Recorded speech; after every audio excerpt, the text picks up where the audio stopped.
am Jenny Donheiser. And I'm Nicole Spezio. And And this this is is How Are How Are You You Brainwashed? Brainwashed? Hello, Jenny. Hi, Nicole. How are you, my sweet, beautiful, perfect friend? Wow, so nice. So nice. I love you. And I love you. And that's the pod. I'm good. I'm fine. Are you pissed Taylor Swift didn't announce her new album on our podcast? Well, after all the things we've said about her, I couldn't imagine she'd do it. No, I'm not pissed. I guess, how excited are you 1 to 10?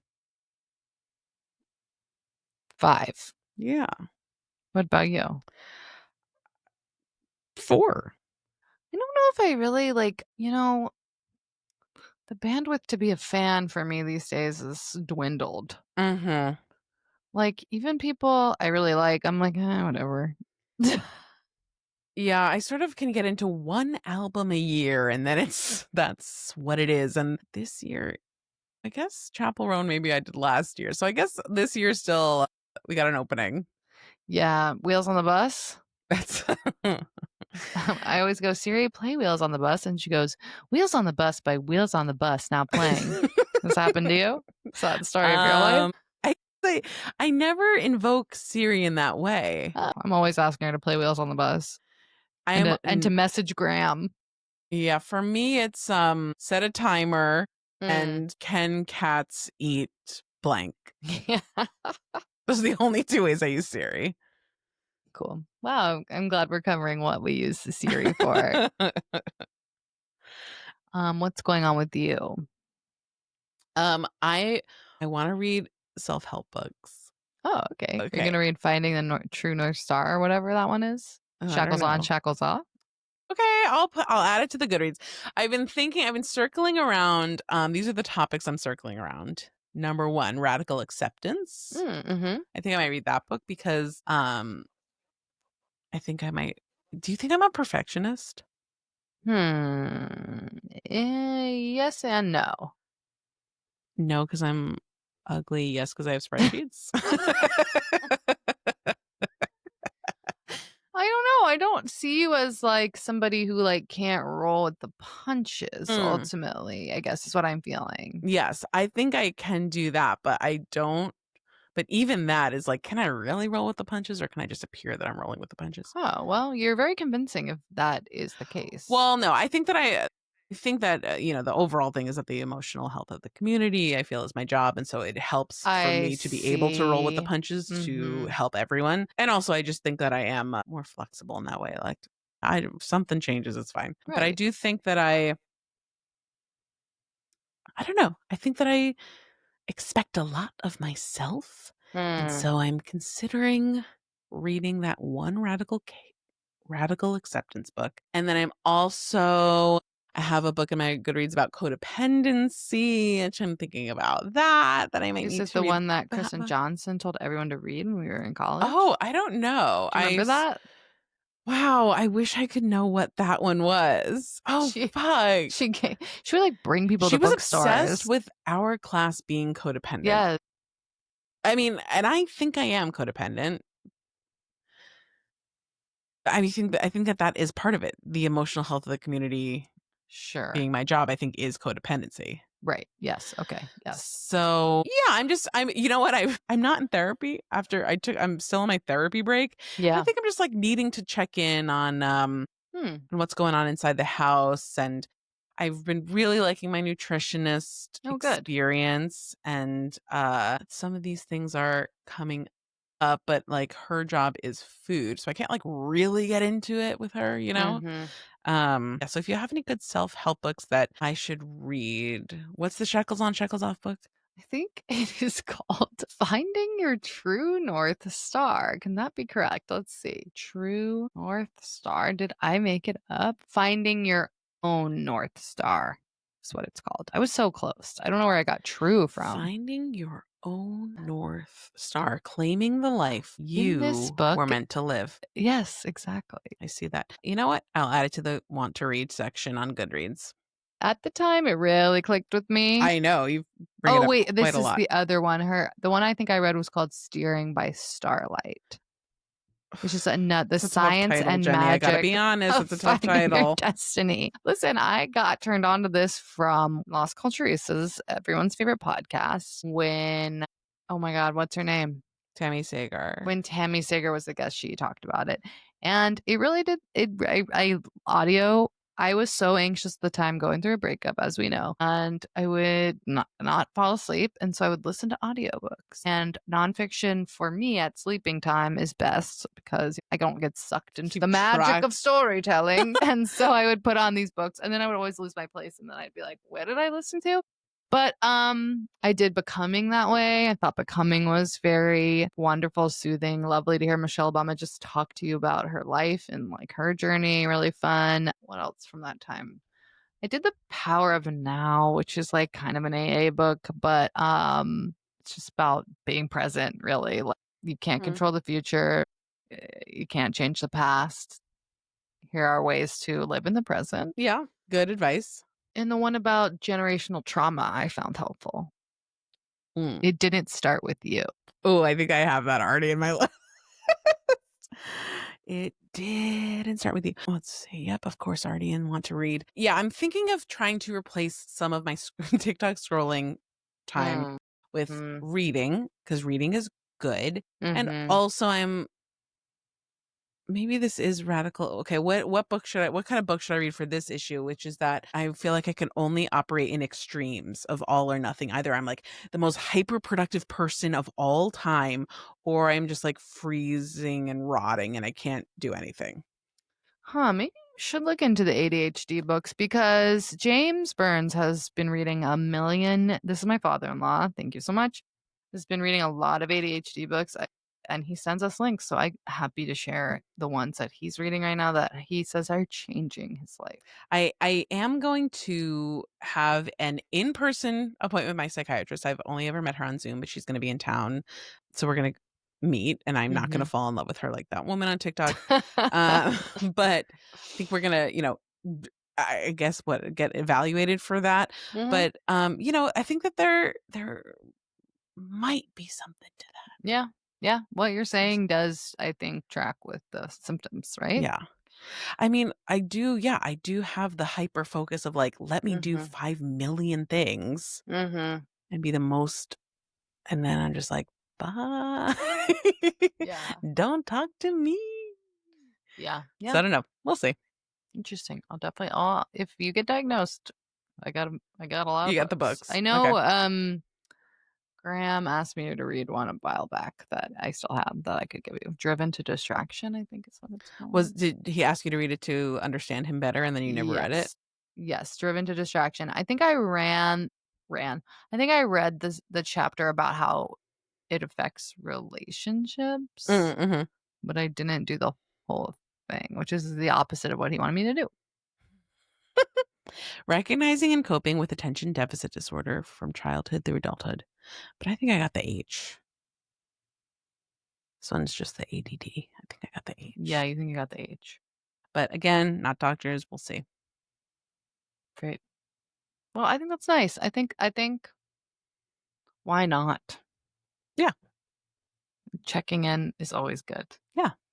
Should we check in with our guest? Yes. Jenny, should we welcome our guest? Yes. Okay, I am so excited to welcome our guest. We have an amazing comedian on the pod today. Their new show, Wish You Were Queer, which follows our guest and Michael Henry and is produced, I think, by Trixie Mattel and also features Trixie Mattel. It follows them on a road trip across America performing stand-up. They just had its first season. I'm just very excited to welcome our guest, Tim Murray, to the pod. Thank you for having me, you guys. I'm so happy to be here. You're both so joyous and so fun, and this is just great. Well, I mean, you have a gorgeous peach top on today, and so that is really inspiring my energy to come up, up, up. I'm actually representing the Den Theater in Chicago. Okay. They give you, if a comedy club is going to give you their free merch, that's my sister for life. Absolutely. The Den Theater, and also shout out to the Dallas Comedy Club, who literally give me free t-shirts every time I play there. I am a local Dallasan. That's not a word. Dallasite, I think, is actually what they call ourselves. I don't know. I grew up there. Did you ever go to the Dallas Comedy Club? I know where it is. I don't think it really existed in my teen time. I think it's like newer, but it's on that like hip little street. The hip, right? Yeah, very that hip little street. There's a and little not street. not to like dive in so deep from the top, but I just always have to rep them. The girl who runs there, her name is Rosie Carruth. She is like literally an angel from heaven.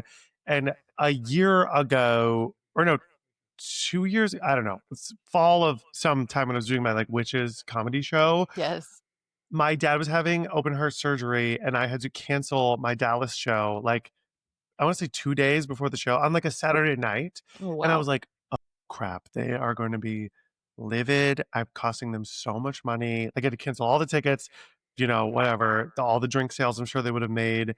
And instead of getting mad at me, Rosie Venmo'd me $50 or something, or $100 or something, and was like, I've had family, health issues too. So I just want you to like take care of yourself. Hello. That's so kind. Angel from heaven. If you're anywhere in the northern Texas area, check out the Dallas Comedy Club. I can't say it's my favorite comedy club in the world. I can't even. I start crying. But like really, like there are good people in this world. And they give their talent shirts every time they perform. Is that what I'm hearing correctly? And let me tell you, the quality of the shirt is good. Okay. Nicole, our next live show should be at the Dallas Comedy Club. You can come stay at my parents' house. You guys really should play there. You would vibe so hard. Okay. I would love this podcast has really become a Dallas recap podcast really because it's where Jenny's from. It sort of comes up all the time. So I'd love to take a tour through all of the places haunts. we've ever spoken about on the pod. God. Yeah, you got to go to Magic Time Machine, Fish City Grill, That's about ESD, it. The Waterfall. You got to do Thunder. Dun, dun, dun, dun, dun.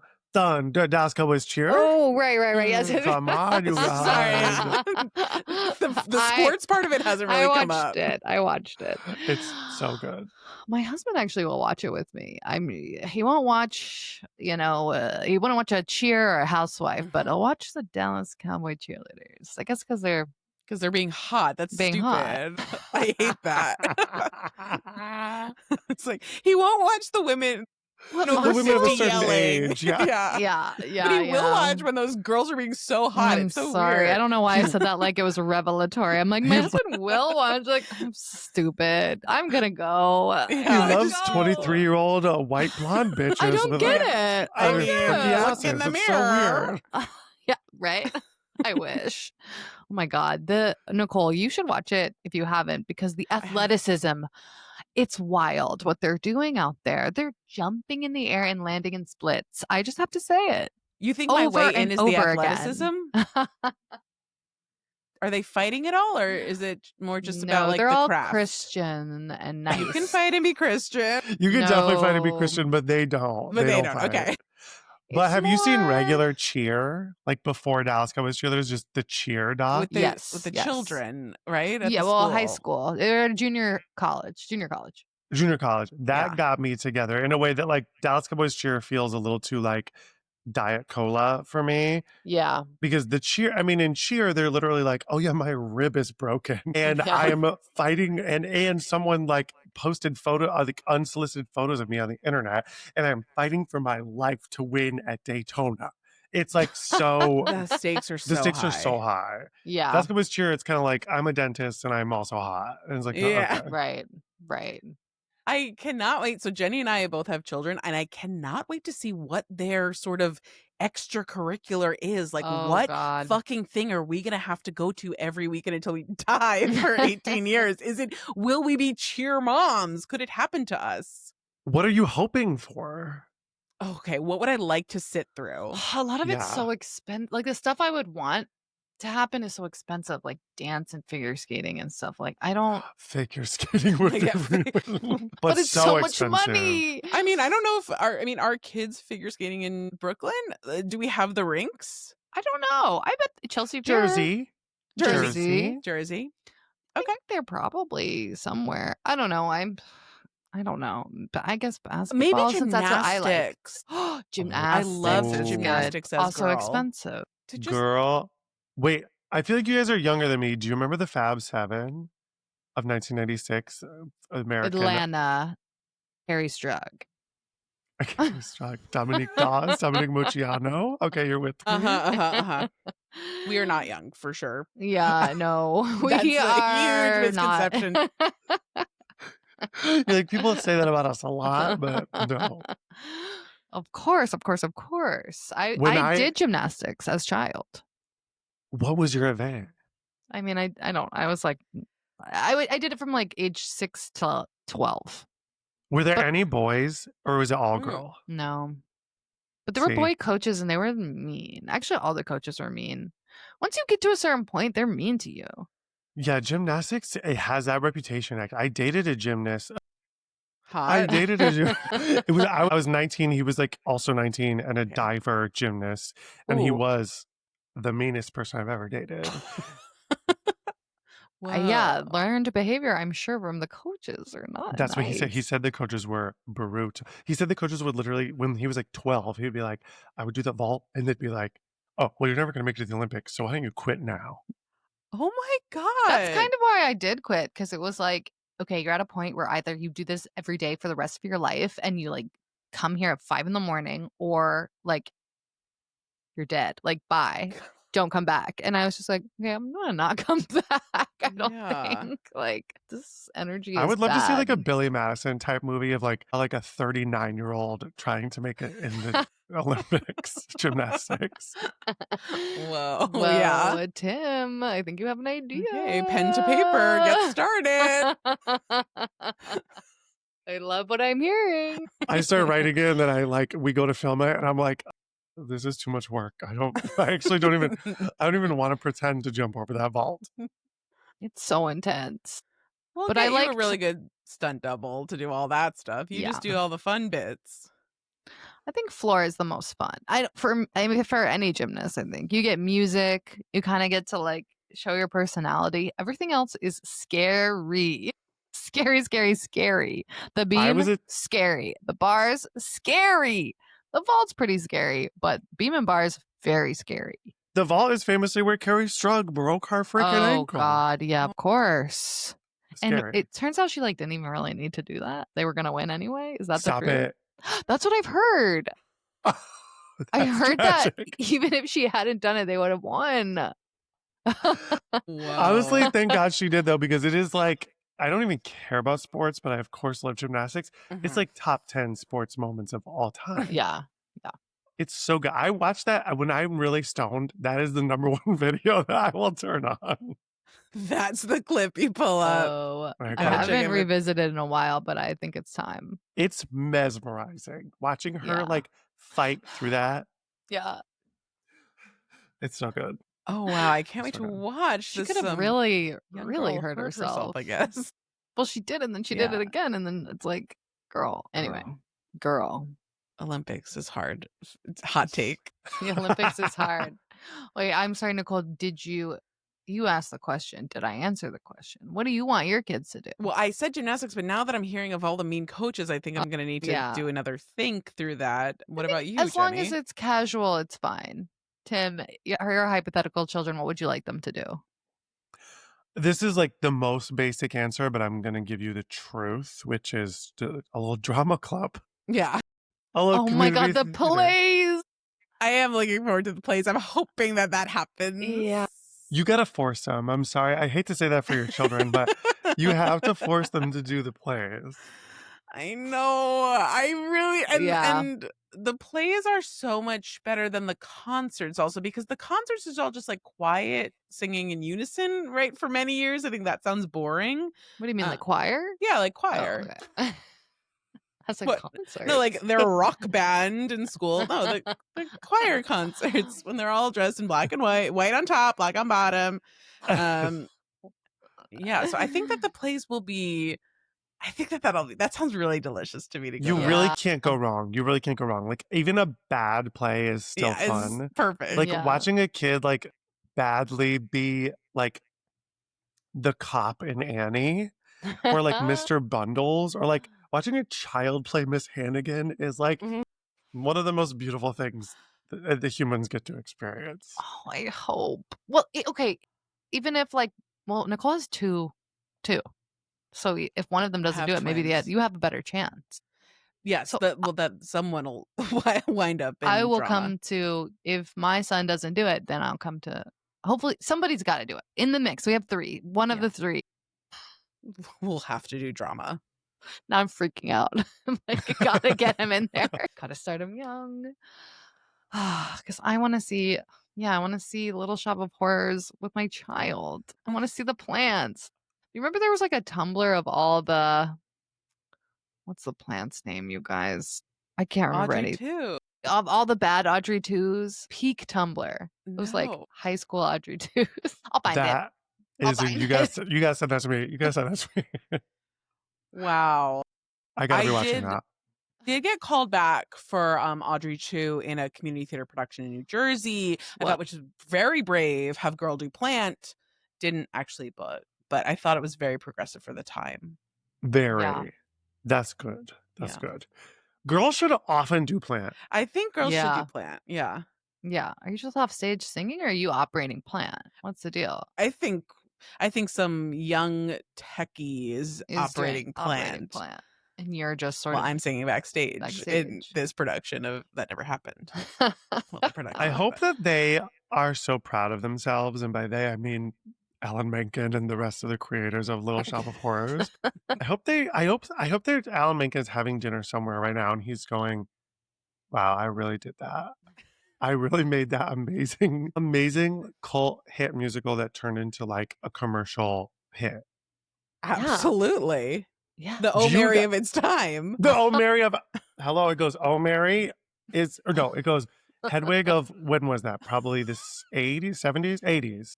80s. 90s. And then Hedwig 90s. Is the 90s. Yeah. Okay. Yeah. And then the thousands, I don't know. Yeah, and then, we'll what's the like cult hit of the 2000s?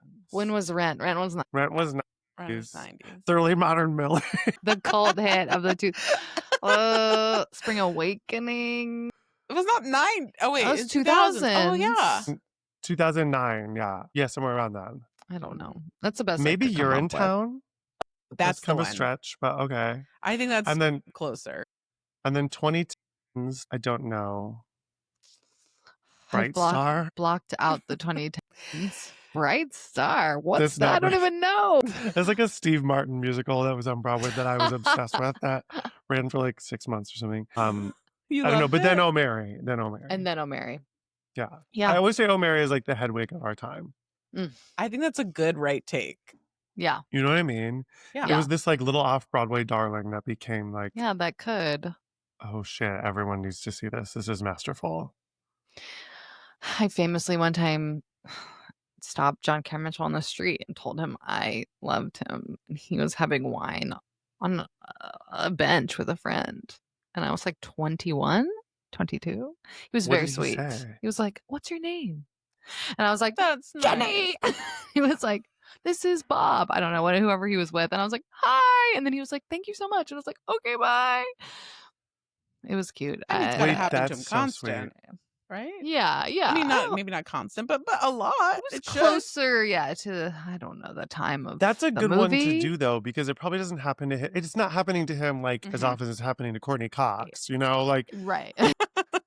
So it's good to let those people. When I was 18, I was visiting the city and I saw John Tartaglia, the lead of Avenue Q. Yes, of course. Absolutely, yeah. On the street, maybe like 2 years after that show was done. And he was like on a date with a gay guy. And I stopped him and I was like, "Excuse me, are you John Tartaglia?" And he was like, "Yeah." And I was like, I just want to say, I was 18 years old. I must have seemed like such a freak, but he was such a sweetie pie. Yeah, that's nice. Yeah, I'm sure that he loved that. As the listeners know, I did cry to Idina Menzel at Tay Diggs at a French restaurant when I was 18. Yeah, I knew that was coming. And Tay Diggs did hold my hand because I really was so moved. It was too moving to see them both at the same time. I would have flipped. I would have burned the restaurant to the ground. I was like, I have to go. Like, I can't not go. And I barely could get words out. I was crying so hard. I was too. I thought I saw her once in a coffee shop in Los Feliz like 3 years ago, like just post-pandemic. And I literally was like, holy fuck, what are you going to do? And, you know, like our brains were so messed up then. It was like, do I know how to talk to people? I don't think I do. But I was like, you have to go over there. You have to say something. And then I got closer and it was just like a gorgeous brunette woman with wavy hair. It was not her. But I had a full panic attack for like a solid 20 minutes where I was like, you have to go. I was like, you cannot leave this coffee shop. But it wasn't her. Yeah. Good story. I know. It was good. Tim, how are you? What's your whole thing? Are you having fun on the pod? Are you having a fun summer? Are you okay? What's going on? I'm having a great time. Having so much fun on the pod. My summer, I'm having a really amazing summer actually because my summer started with, say it with me, the Tony Awards. Yes, you manifested yourself into the Tonys. Can you guys believe? We're so excited to see you. Yeah. Isn't that wild? Like literally, a listener, I found out Cynthia Erivo was hosting the Tony Awards, and I called my agent and I was like, please, this is like the dream of dreams. And I have this incredible new agent that I got last year. Shout out Jack Levy. Hi, I love you, Queen. He's literally has my back and is just the best. And he was like, Tim, I'm so sorry. I think it's like done everything in my power to try to get you in that room. And I think it's literally like the same guy that's just been writing it for like 40 years. And it is what it is. One like, guy, just, okay. he's like, I'm so sorry. I don't know any other path I could help you with. And so I was like, okay, fuck. I'm just gonna turn to my phone and say, I want to write for Cynthia Erivo hosting the Tony Awards. Here's my pitch. And I did that 10 times. I did 10 different pitches. I like worked my ass off on them and like edited them down and whatever and posted them and posted them and posted them. And then like 2.5 weeks before the Tonys, I got a DM on Instagram from Benj Pasek, who is like, we're writing the opening song and Alex Edelman is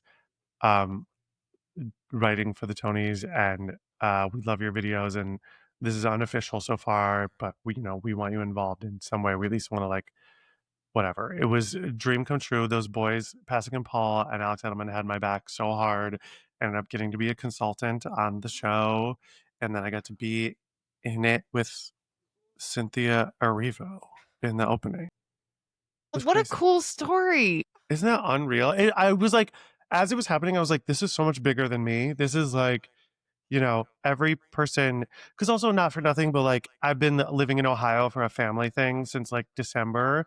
And I was doing this from like my childhood bedroom in Ohio, like feeling very lost and very like, okay, like what is my life? And I was like, okay, if I have nothing but my creativity right now and this literal telephone, and the rest is history. That's so gorgeous to do it from your childhood bedroom. Is so sweet. Yeah. Isn't that crazy? Yeah. It just goes to show like anyone can do anything if you believe. Yes. The power of musical theater. I mean, come on. It's beautiful. Not just if you believe, it's you said, I'm going to like put my best foot forward and make this happen. Like you put pen to paper, you showed up. A lot of people are just still in that childhood bedroom hoping things will happen to them or thinking they deserve things. And then, don't drag the childhood bedroom community. What are you doing? I'm just saying a lot of people I don't know, you don't really gotta make like the steps to do you it. gotta get over that hump of like, yes.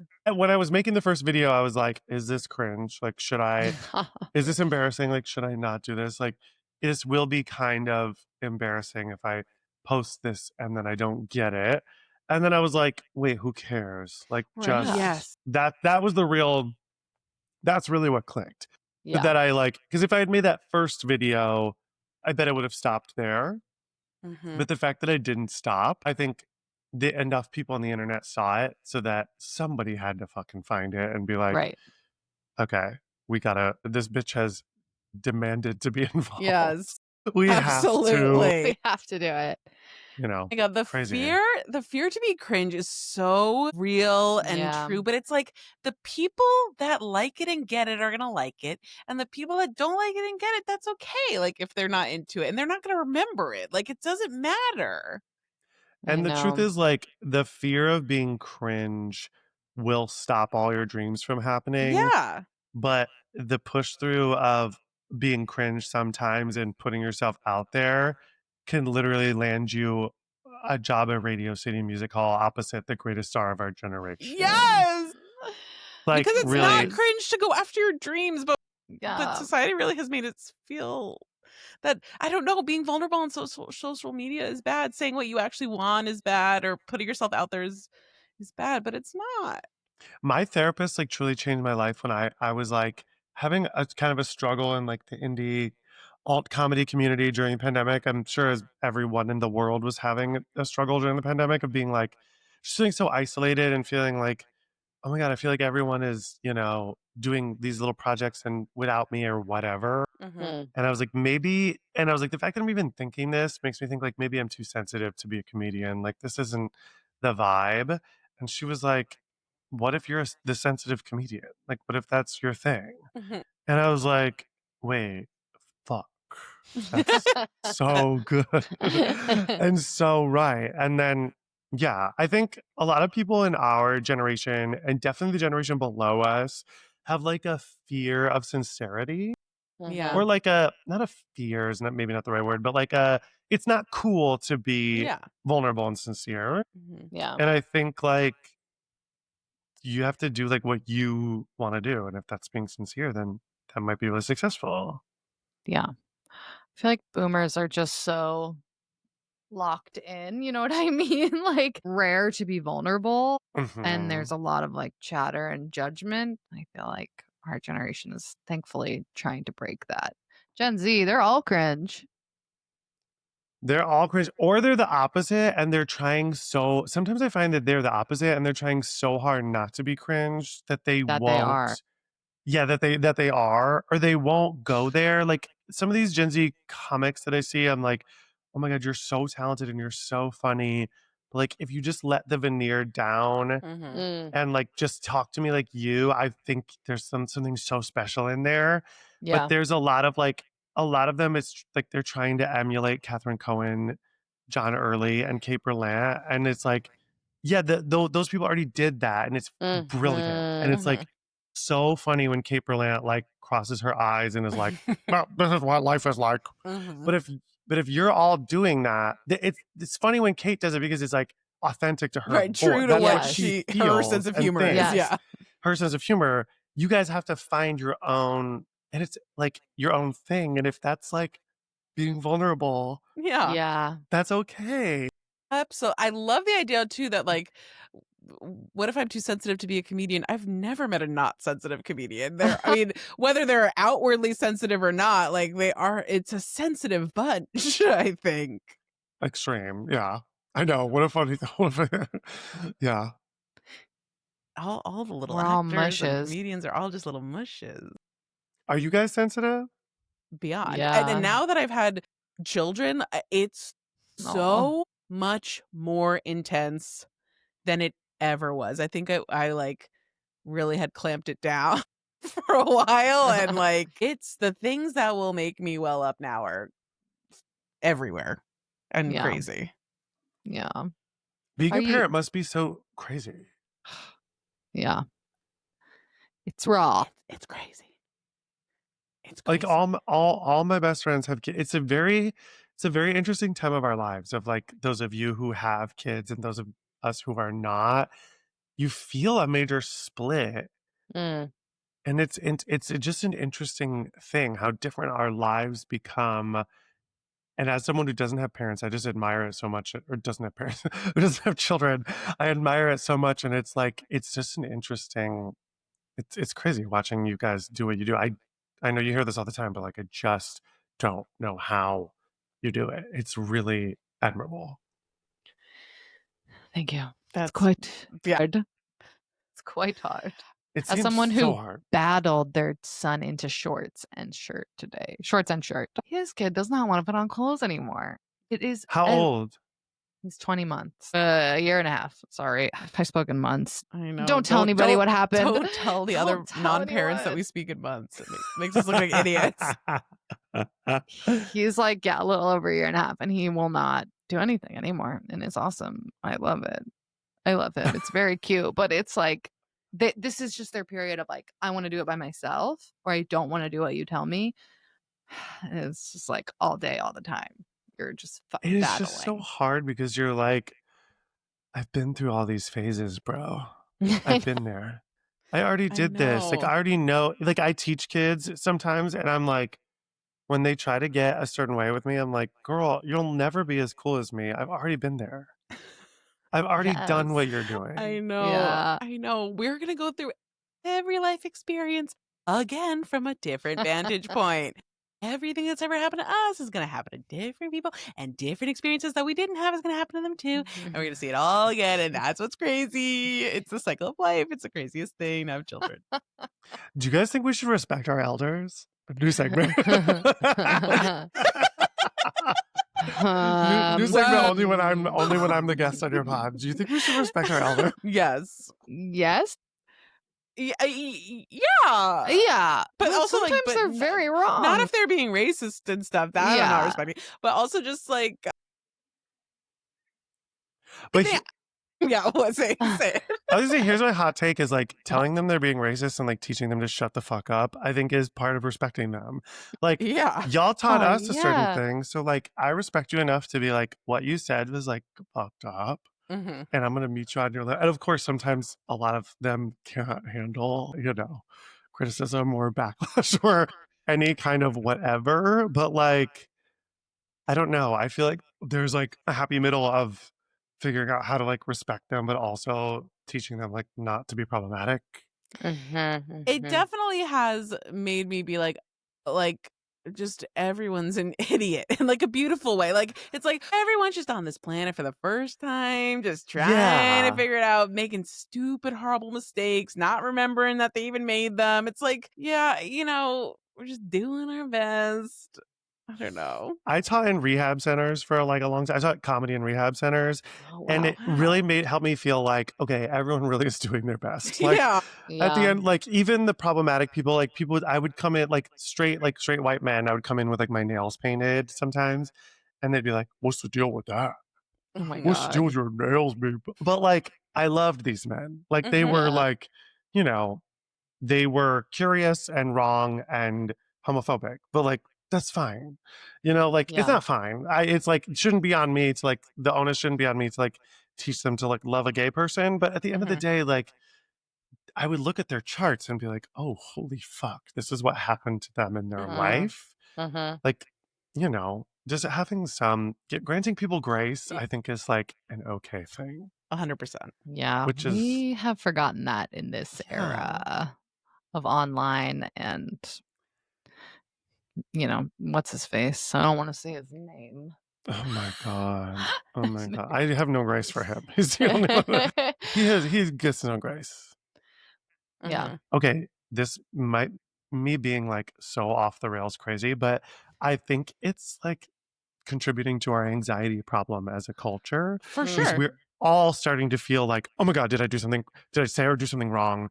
Right. And then we're all feeling so anxious that we're constantly gonna say or do the wrong thing, and it's preventing us from having like really important conversations and hard talks with each other. And that's what I experienced in the rehab job was like some of my teenagers would like use activism as a bullying tactic.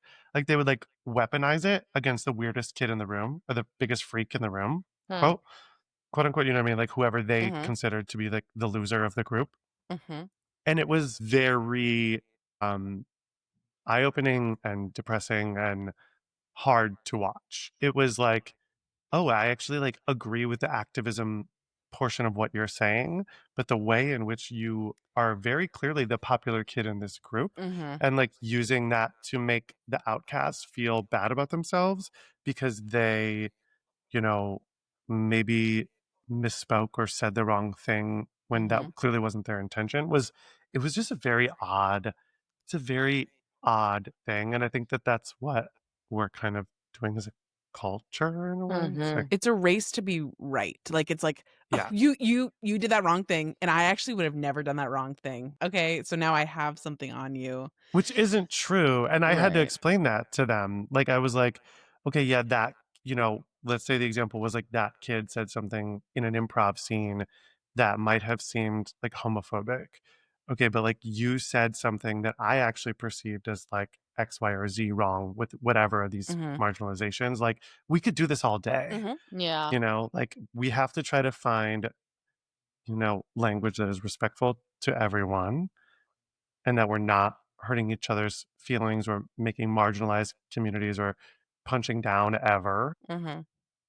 But also you have to grant each other grace that like if someone makes a mistake, they say sorry and they hopefully don't do it again. But to be like burn them at the stake when you're both 16. Like it's like everybody. Right. I know. Yeah.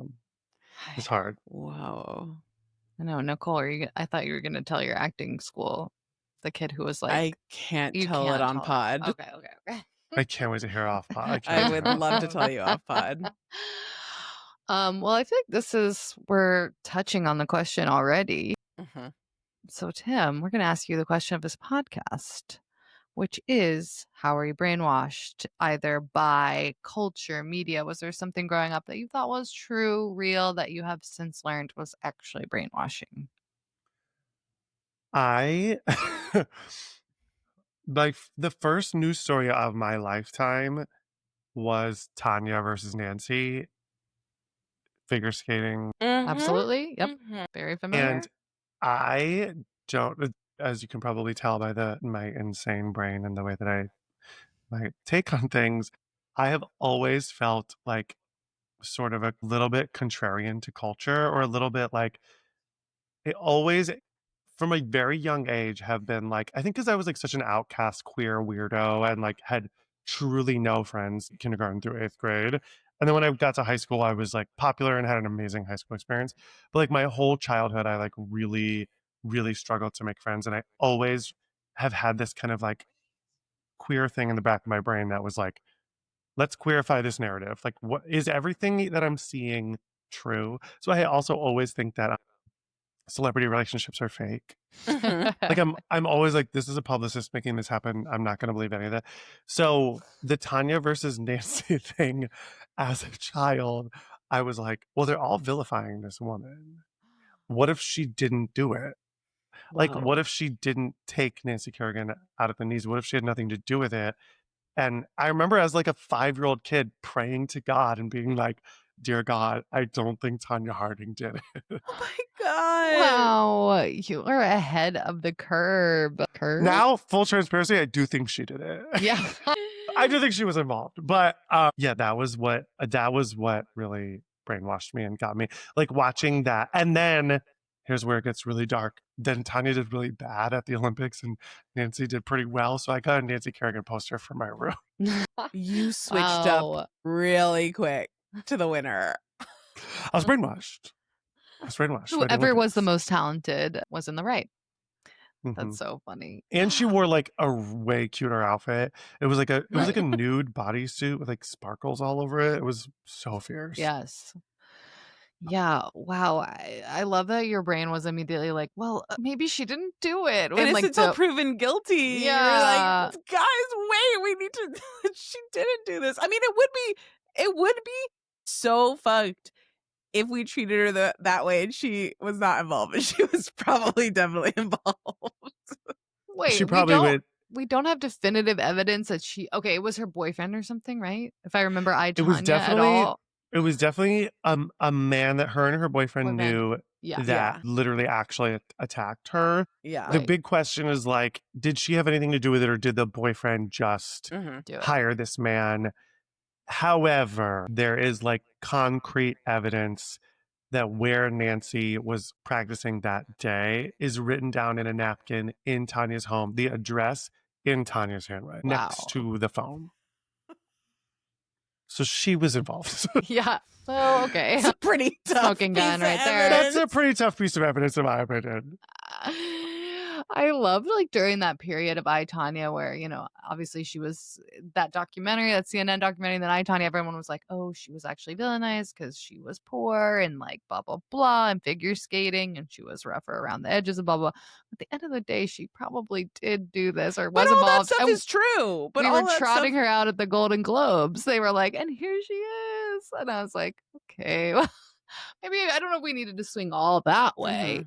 I know, because I'm upset. I mean, that movie is incredible, So and good. it is all true. It's like that, and I think that's what I felt as a kid. I was like, this woman is like othered, and you Yeah. could tell she was like, her hair wasn't as nice, her clothes weren't as nice. Like She's she was clear being underdog. She was Yeah. underdog. She was vilified for being like, the trashy, like poor one. Yeah. And Yeah. it was fucked up and wrong. But then like I remember after the movie came out, like you're saying, Jenny, everyone was that vibe. I remember Cola Scola posting a picture of Tonya Harding, like, I don't know, it was like People magazine. It was some huge magazine holding golden skates and like taking her photo, being like, I was victimized or something. And Cole being like, I don't know. I don't know about this. And maybe like, wait a minute. Yeah, if we actually look at the evidence here, I don't know that. I mean, she definitely, there's no way in which she was like completely innocent, had no idea what was going on. Yeah. There's no way that's possible in my mind. I feel like, what did Nancy Kerrigan? They always ask her, and she's always like, this was a small part of my life. She's like, Yeah, I'm like she's like, almost "Stop talking 50 about now. it." And she's like, I've lived a long life. I have like a lot. But also, it's like, Nancy, this is one of the biggest news stories of all time. Yeah. Not just in sports. Like, it's Yeah. a crazy story. Like, it's like, they're going to ask, girl. They're going to ask. They want We to want to know. Yeah. We want to know. Oh my God. It's crazy. It's crazy that happened. It's crazy with the skates, not the actual like blood on the hands of the actual tournament. Huge shout out to friend of the pod and friend of life Zachary Grady's show Toe Pick that also depicted all of this. It was so good. You couldn't write the story. It's so good. It's so good. Two American girls going after each other. It just in like the most graceful, beautiful sport. Right.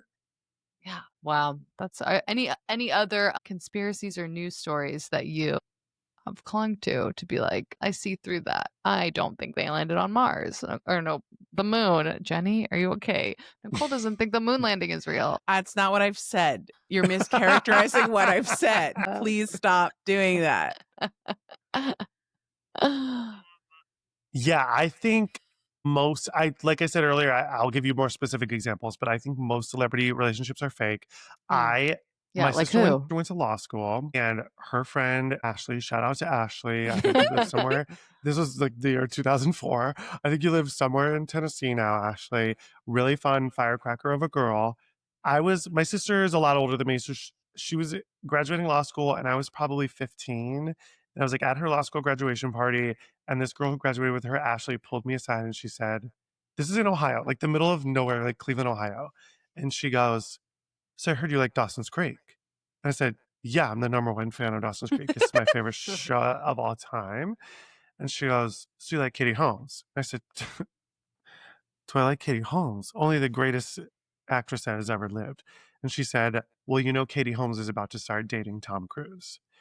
And I said, what? And she said, yeah, she's going to be in Batman Begins, which is coming out. And he has some samurai movie coming out, which is so psycho of a statement to say. He has some samurai movie coming out. And I know one of their publicists, and their publicists are making them be together for press for the movies. And sure enough, like 6 months later, they started dating on the press. And I remember being like, this is fake. Ashley told me this was going to happen. Ashley gave me a heads up.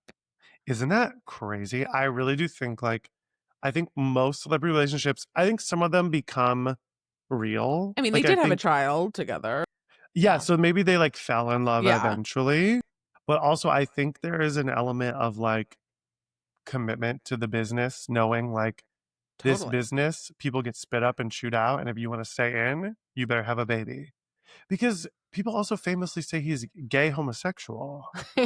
Well, I don't know if that's true, but people say that. Him too, or just I thought John Travolta was the biggest gay homosexual Scientologist, allegedly.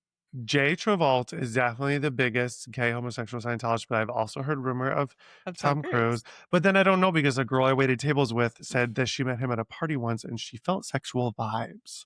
And she looks like Katie Holmes.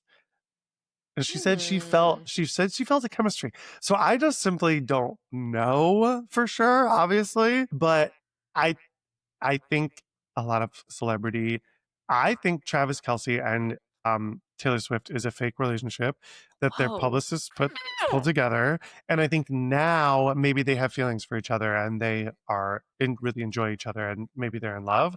But I'm almost positive that started as you're a big NFL player who wants to transition out of NFL eventually to like do Cheerios commercials, and you are the biggest pop star in the world.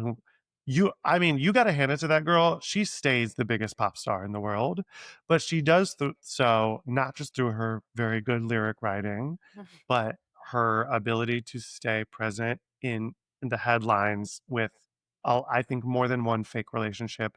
Definitely, she was not dating Ed Sheeran. I'm so sorry to break that news to the world, but that was fake for the press. Oh yeah, she jumped at the Grammys. Ed Sheeran won some sort of award, and she leapt out of her chair and was like, "Yes!" Like jumped out of her be chair. Friends? You wouldn't jump out of your chair if I won a Grammy, Tim?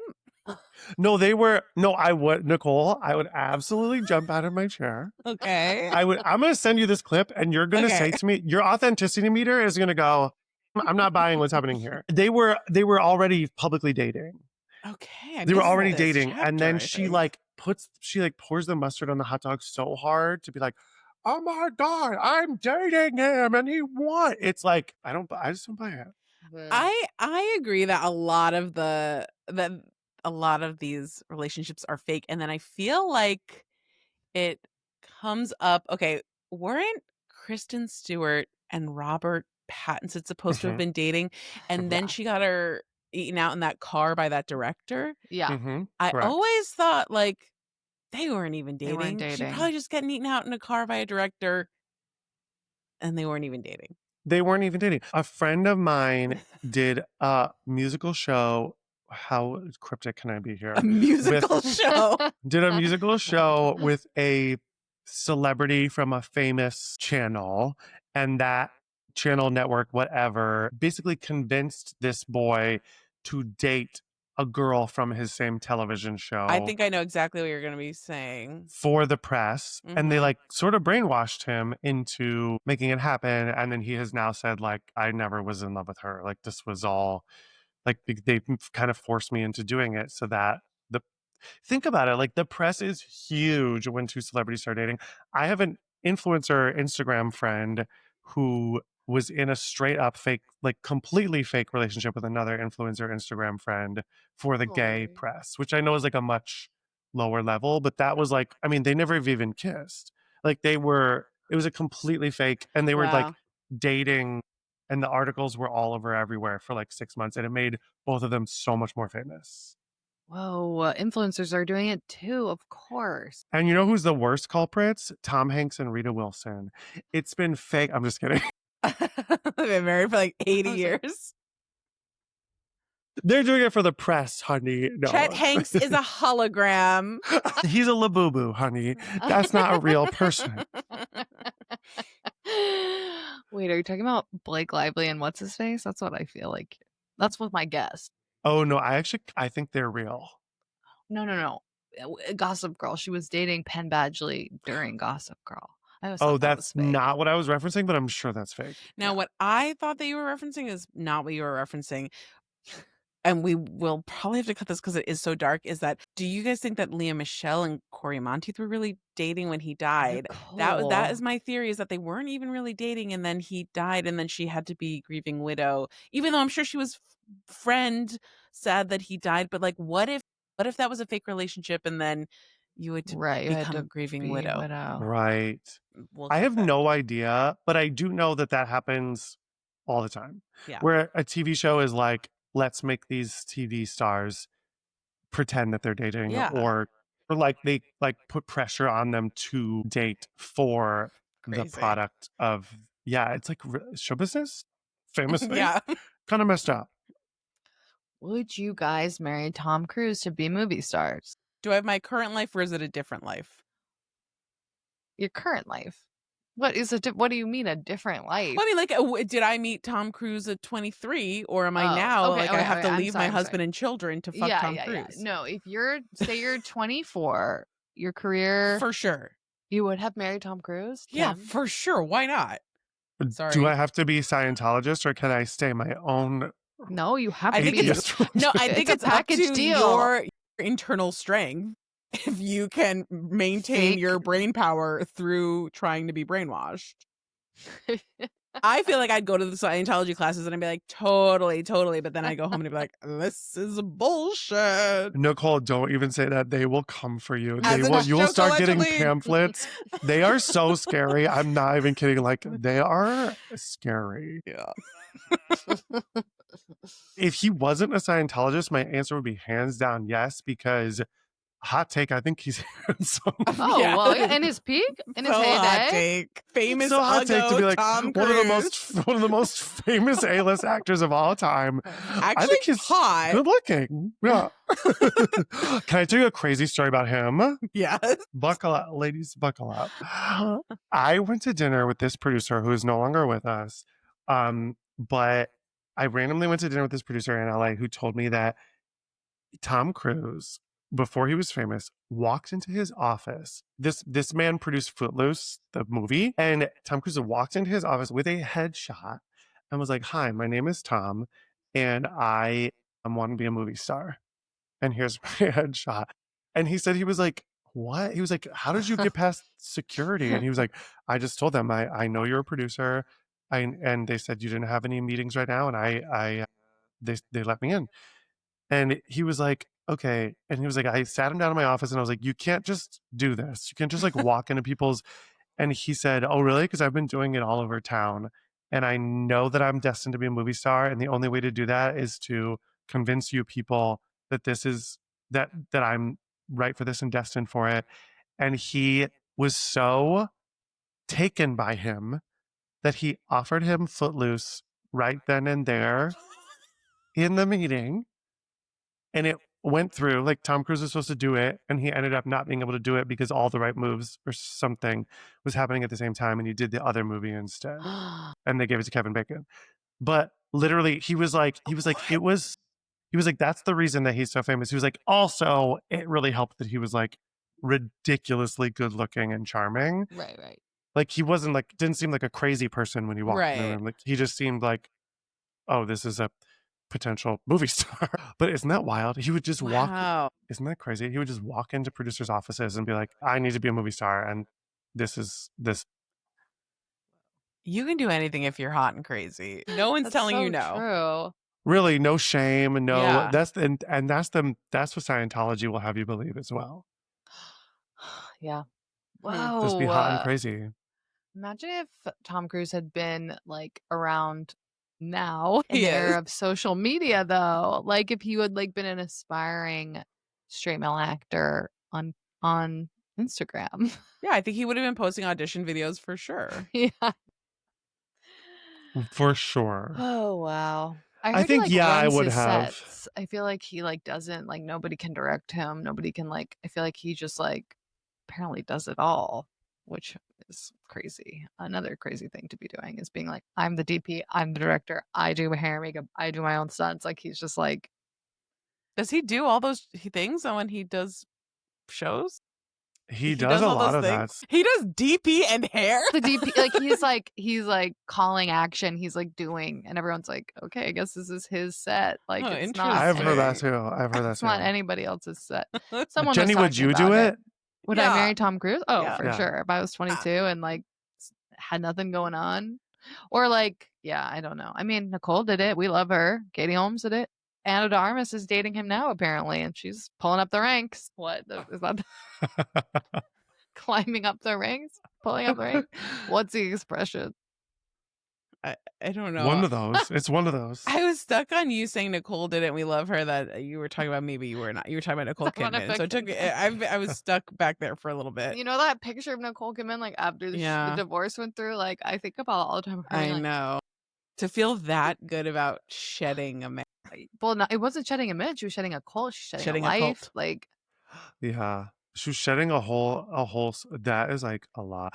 If you guys were your age now, and you have kids, okay, but Britney Spears, Paris Hilton, and Lindsay Lohan are 23, and they pull up in a limo. And they're trashed. And you know it's bad news in that limo. But they say, get in. We're going partying. Right now, in this moment, would you get in? Yeah. For sure. What if you don't have a babysitter? And no one is there to watch your kid. You still get in? I'd take the baby. Oh. I don't know if I'd take the baby. Well, actually, maybe I would. I bet they'd be good. If the option is leave the baby or take the baby, I think I'd get a babysitter. What if there's paparazzi everywhere? Everywhere, in a scary way. They're banging on the limo, and they're and it's kind of it's like they're shaking the limo. I would love it to be. And then in the next day in Star magazine, it's like the 3 young hotties with unidentified fat brunette mom. 2 babies, 2 twins with children. I would kill. It'd be amazing press, and then Nicole and the pod TikTok, blows up. The pod would blow up. It would be worth it. It'd be worth it for our baby to scream and here's cry. The thing is, to have one night, I think that I could get, what are they going to make me do? Cocaine? it's fine. What's the worst what if they going to make you do cocaine? Yeah, it's I'll get by somehow, Okay, what if Wicked the Musical called you? Your phone buzzes right now. Okay. And it says you have to go on for Elphaba right now. You have to come to the theater and you have to do the show, and you don't really know the show.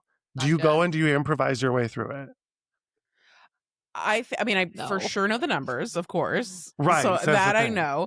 That's half the battle. And then I think I could maybe be on book, and that they, we just be honest with the audience. This is not even a swing. She's a woman in Astoria that we've called. So she is going to have to be on book tonight, but let's let her do it. What if they don't give you a book? What if they're I think I can be like, oh, you guys are being so mean to me at Shiz. I think I can figure it out.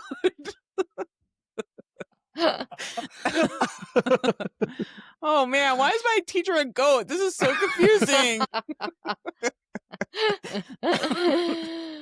Oh my god, we should Wicked, big Wicked, if you're listening, get Nicole in there one night. Get Nicole in there just for one night. Come on, just let her do it. At least a Wednesday matinee. Come on, thank you. I'm not asking for something crazy. One time, we're talking one time. Oh my god, what you're describing is my worst fear. I do actually still have nightmares about going on stage and just not knowing what to do. So I couldn't do it. Not for Jen, but Nicole could do it. I don't have that. Yeah. I understudied 7 Brides for 7 Brothers at a dinner theater in Dayton, Ohio. It was my first job out of New York. And I understudied 3 of the brothers. And when I tell you guys, I never learned the dances. They had said, I still to this day, I'm a very prepared person. If they had said you have to go on, I shoot up in bed thinking about that sometimes, being what was I thinking? I just never learned. I don't know what I would have done. And we're talking tossing girls in the air. Right. We're talking dancing. You should have learned your parts, Tim. I know. No. Nicole follows I agree. all I cannot. It's very uncharacteristic of me. I don't know what I was thinking. You're no one's gonna skip this. No one's gonna call out of this. Yeah, it's yeah. I was right. Nobody did. Took a bet. You bet. That's a young person's mentality of it's not gonna happen. It'll be fine. To me. Yeah, it'll be fine. I guess. Understudies, man, that's my worst fear. I couldn't. It's too scary. In my defense, I was getting paid $300 a week. And there was no like pay bump for understudying. Yeah, it's not a huge incentive. Mm-mm. I had one time a woman was understudying me and she told me, she's like, I had the craziest dream that you got in a car accident and so that I had to go on for you. And I was like, don't tell me that. It's like, well, she was like trying to do a funny story. Black It's like, swanning why? you. She was trying to showgirls me. Yeah. Well, That's why. I know. It's like, okay, this is clearly psycho for you to say. That's a psycho thing to say. It was so funny. I had a dream that I had a car accident. That's cool. What the fuck?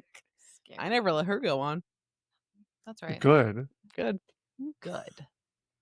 Okay, this is crazy. I am obsessed with this episode. Tim, can we play a little game with you before we let you go?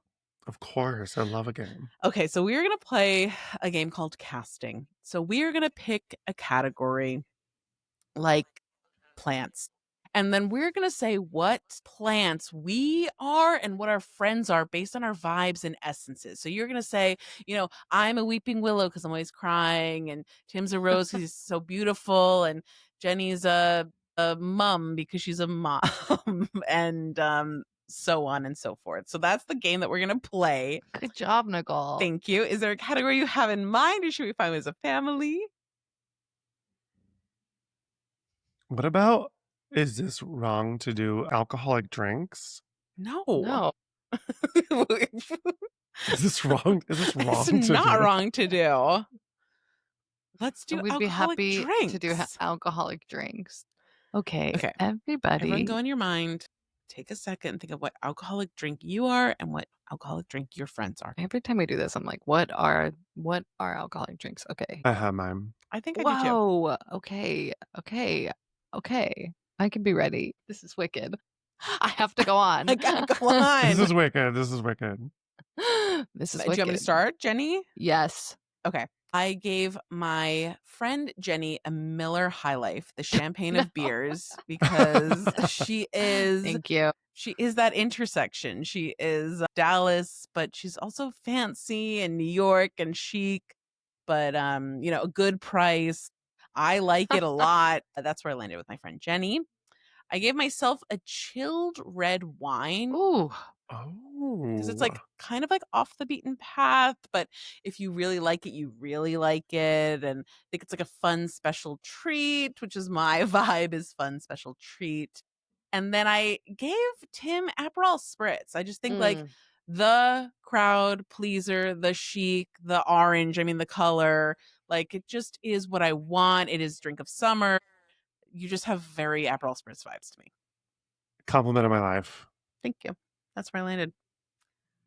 Wow. I love an Aperol Spritz. I mean, who doesn't? Who doesn't? So good. Okay, am I ready? Yes, I can and will be ready. Nicole, I gave you something called a Vesper, which I believe is a cocktail with both gin and vodka in it. I don't even know what it is. It's something like the name Vesper spoke to me for you. Now, what is it? I know we've had it. You can give me something you don't even know what it is. It's like, that's crazy. Tim, do you know what a Vesper is? I've had a Vesper before. Okay. I think you're right. I believe famously it is known as James Bond's drink of choice. It contains there we gin, go. vodka, and Lillet Blanc. I knew it was gin and vodka. Listen, I just feel like you're classy AF. You're going to order a cocktail. People are like, what's that? I've never heard of it. Only cool people know about that. Turns out it's a James Bond drink. I was gravitated toward it in my mind without knowing it. And it's because it's chic and wonderful. Just like my friend Nicole, I gave Tim a Cosmopolitan. I just feel like she's that girl, like Sex in the City, living it up. She's at the Tonys performing with Cynthia Erivo, making her dreams happen. That's the Cosmopolitan. Again, chic, classy, fun. And then for myself, I gave myself a Long Island iced tea. I think in the vein of what you were saying, Miller High Life, Nicole, there's something sort of intersectional about that. When you want to get trashed, that's sort of what you order. And I am, have Long Island lineage, so I do feel kindred to it. even though it's horrid and disgusting. That's me. Wow. Very good. Very good. Okay. I am giving you both a summary drink. Okay. And for both of you, I feel like you can't find these drinks everywhere, but you can find them like 75% of the time, which is like makes you special, but also like very fun, a little bit flirty, a little bit bubbly, a welcoming drink. A drink where you go, oh, I haven't had that in a while. And I'm excited to have that. Nicole, I'm giving you a Moscow Mule. Oh, Thank you. Because it is very like, it's a little bit classic, but it is special. A lot of times you find you can't get it everywhere. Mm-hmm. And you're like, well, that makes, because you're special, because you're not basic. It's like, there's a lot going on here in a way that's like very, very fun and also very like bubbly, welcoming, but like you can throw some shade and there's a little bit of sour in there, which is Absolutely. fun. And similarly, Jenny, I'm going to give you a gimlet. Ooh. And I think love a I'm like, gimlet. I think Moscow Mule's like, I think if I had more time, I could nail Nicole like a little bit better with like a little bit better of a drink. I'm really feeling like gimlet is like, I'm hitting the bullseye with you, Jenny. I really feel like you are a gimlet. Very summer. Very, most bartenders, I would say, don't know how to make a good gimlet. But like when you find the one that's right, you're like, okay, now we're vibing. Now we have like, again, it's special. It's like not basic. It's like you really gotta, you're gonna find your people, the right people. You're not the girl at the party that's like, let me hang out with everybody. You're like, let me find the 3 people here I really like. Absolute. Yeah. And that's a gimlet. That's like the cool people drink a gimlet. Wow. And for myself, I would give myself a pear martini. Incredible. For the same reasons, honestly, as the Moscow Mule and the gimlet. Again, can't find it everywhere. But when you do find it, you're like, say if you walk into a party and you're like, Tim Murray's there, and you're like, they have pear martinis? You're like, Nicole's here, Jenny's here. I'm gonna stay. I'm gonna stay here. I'm not gonna leave this party. I'm gonna stay. And shout out to the Asylum in Chelsea, I believe. Yeah, Asylum Chelsea, best pear martini I've ever had in my entire life. Wow. Shout out to Schitt's Pro musical improv show. I had the best pear martini I'll ever have. Wow, I almost gave you apple martini. I was this close, so I would have been, but a pear martini is probably. I never had a pear martini. I don't know if I have either. You guys, it'll change your life. What? Most places won't serve them, but they have it on the menu at the Asylum, which is so random, and I'm not kidding. It is so good. Worst hangover you'll ever have, but worth every drop. Worth every drop. Wow. Okay, we gotta go. Okay. The Asylum. Well, this was wonderful. A joy. I can't wait to try a pear martini in your honor because you're such a joy. Could talk to you both for hours and hours. Thank you so much for having me on. You're the best. Man, of course. Anytime. Where can our listeners keep up with you, support you, see you on shows, see you in shows, see your shows, see your stand-up shows, see you on tour, see you on tour? You can see me in P-Town in Chicago doing regular stand-up, and then I'm starting my Witches. I do like an hour of musical comedy that's Halloween themed and Wicked themed and witch themed. It's kind of hard to explain, but it's a very, very fun show, I promise. I'm in full like alphabet drag. Doing it at Joe's Pub in New York City. September 29th. I'm so excited. And in Chicago and LA and Orlando and San Diego and San Francisco. So come check it out. You can follow me at TMurray06 on all platforms. Thank you, Tim. Thank you.